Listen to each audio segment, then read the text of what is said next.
mahasiswa Trisakti akhirnya bawa spanduk besar-besar, turunkan Jokowi, dan mulai nyanyi Jokowi turun gitu.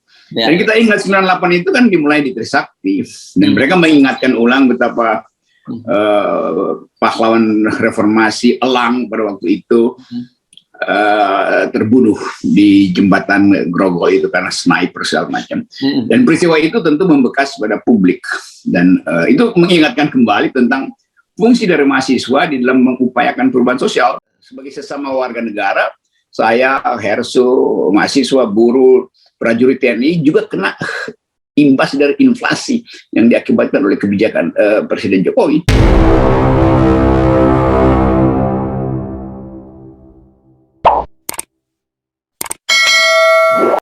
Halo, apa kabar? Nih kita ketemu lagi di hari Kamis ya. Waktu itu cepat berlalu gitu. Apalagi tapi kalau buat orang yang menghitung-hitung berapa besar unjuk rasa itu akan berlangsung, mungkin waktu terasa sangat lambat gitu ya. Lagi ya.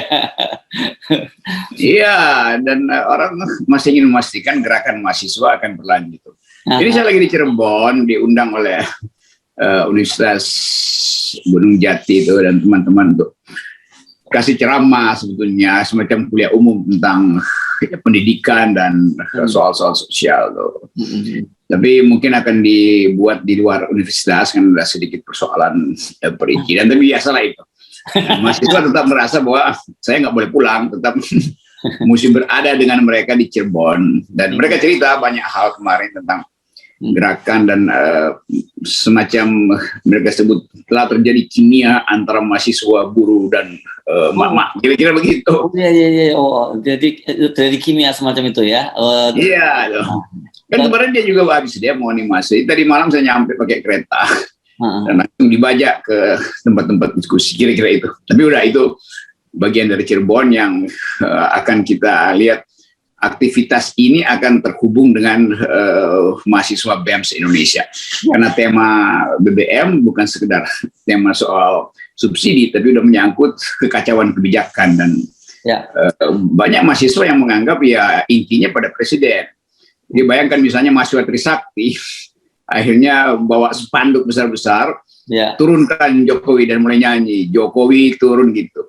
Dan kita ingat 98 itu kan dimulai di Trisakti, dan mereka mengingatkan ulang betapa pahlawan reformasi Elang pada waktu itu terbunuh di jembatan Grogol itu karena sniper segala macam.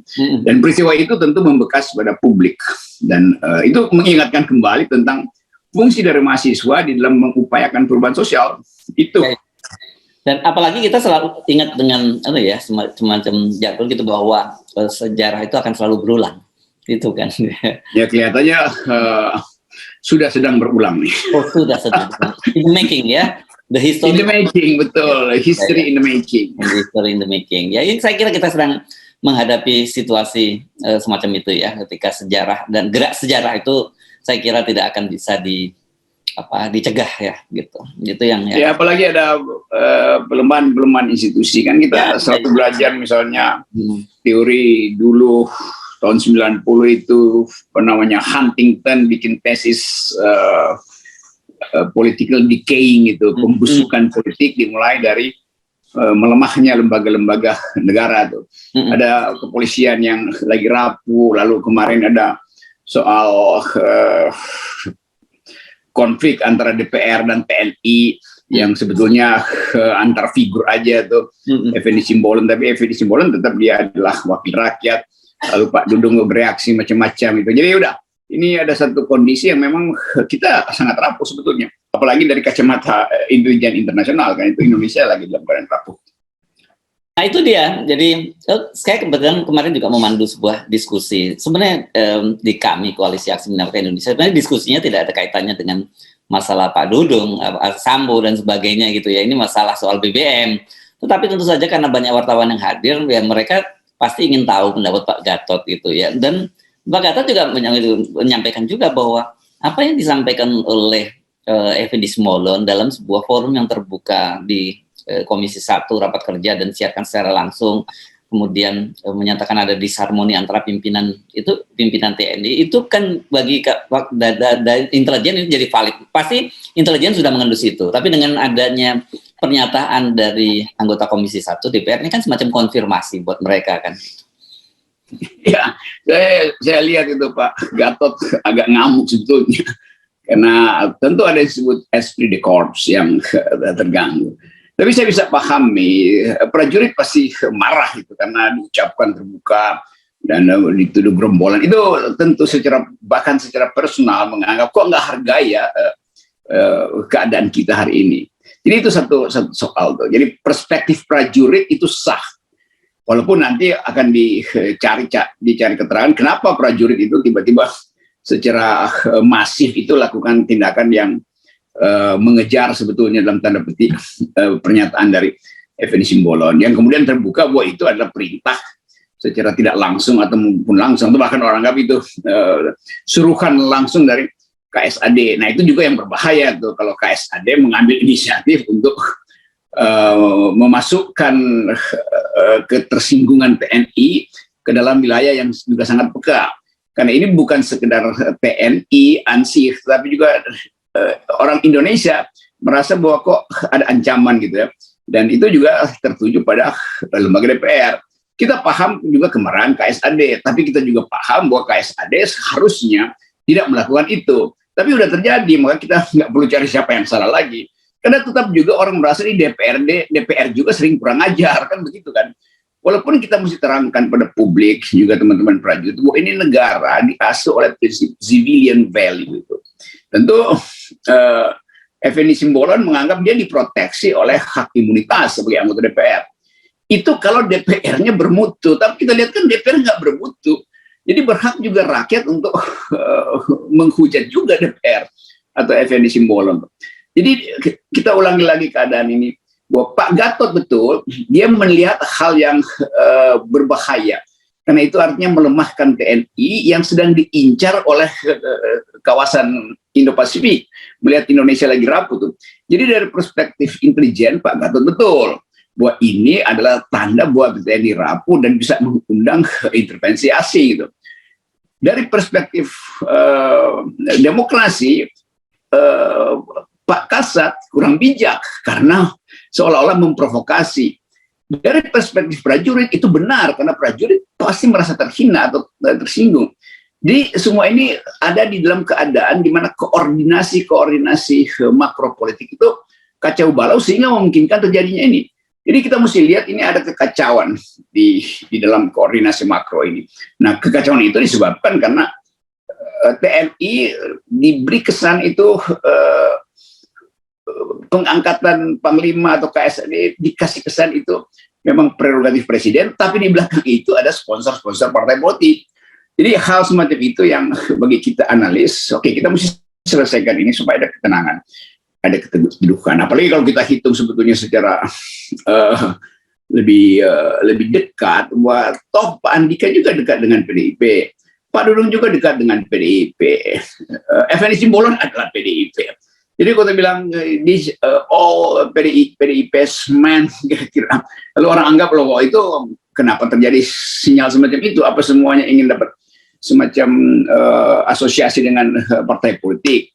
Jadi ini tapi bagi rakyat ingin ada ketenangan. Jangan sampai TNI itu melemah hanya karena soal-soal yang ya sedikit personal semacam ini. Demikian juga Polri itu, buat lembaga yang betul-betul kita ingin pertahankan integritasnya. Jadi ya kita hanya beri salam pada teman-teman prajurit yang merasa sedikit terganggu emosinya itu karena seolah-olah atau memang merasa dilecehkan oleh saudara Effendi Simbolon. Tapi Effendi Simbolon juga udah minta maaf. Jadi sangat bagus sebetulnya kalau dilakukan pertemuan antara Effendi Simbolon atau PDIP bahkan dengan Pak Dudung dan Pak Andika, lalu selesai masalahnya kan. Itu solusi bijaknya begitu. Iya. Oke, ini menarik yang Anda sebut tadi atau apa ya? All the all the PDIP generals gitu ya, gitu ya. Karena betul Anda sampaikan, tentu kita ngelihat Andika ini karena kaitannya dengan mertuanya Pak Hendro Priyono yang sangat dekat dengan Ibu Megawati dan sejarahnya panjang, gitu ya, sejak masa Orde Baru dulu kan. Yes, itu Hendro Priyono dari masa Orde Baru kita tahu. Iya. Dekat sekali dengan Ibu Mega, dan pada waktu itu kita juga kedekatan itu karena Ibu Mega disolimi sebetulnya oleh dan Pak Prabowo, Pak Hendro pada waktu berani dan kita tahu karir militernya juga terganggu gara-gara itu juga. Pak Dudung juga begitu, namanya Pak Khalid Ghazali, mertuanya itu adalah anggota Bumusi Indonesia. Jadi sebenarnya ini all the PDI general. Nah, tapi slacknya seperti itu. Nah, memang Pak ini sebut offset. Nah, tapi saya lebih tertarik yang Anda sebutkan tadi itu ya. Satu, bahwa ini sebenarnya mencerminkan juga fenomena ini tadi yang kita lihat adanya kekacauan di semua lembaga-lembaga pemerintahan, dan ini menunjukkan juga sudah masuk ke TNI. Yang kedua itu adanya tarik menarik kepentingan politik buat TNI. Padahal TNI kan sekarang ini selama ini sudah back to basic, sudah menjadi TNI yang profesional gitu. Tapi kita tidak bisa menafikan bahwa perebutan posisi puncak Panglima TNI itu membuat para politisi juga bermain-main, para perwira tinggi yang juga ingin gapai posisi itu juga bermain-main dengan kepentingan politik. Ini saya ingat teorinya Dr. Salim Said ya, teori keterlibatan TNI dalam politik itu sebagai teori pull dan push. Ada kepentingan dorong dan ada kepentingan dari tarik gitu, dari dalam maupun dari luar gitu. Iya, kalau sekarang itu pull-nya kira-kira lebih kuat gitu kan, dan artinya dari dalam kepentingan Presiden Jokowi apa terhadap Panglima itu.